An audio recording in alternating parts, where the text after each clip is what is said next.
తమిళనాడు సంస్కృతిలో భాగమైన మా అక్క జిల్లాలందరూ కూడా నేను హృదయపూర్వక ధన్యవాదాలు తెలియజేస్తూ స్టాలిన్ రెడ్డి గారి గవర్నమెంట్కు మా రేవంత్ రెడ్డి గారి గవర్నమెంట్కు హృదయపూర్వక ధన్యవాదాలు తెలియజేస్తూ నన్ను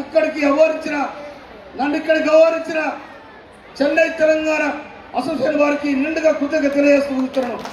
థ్యాంక్ యూ.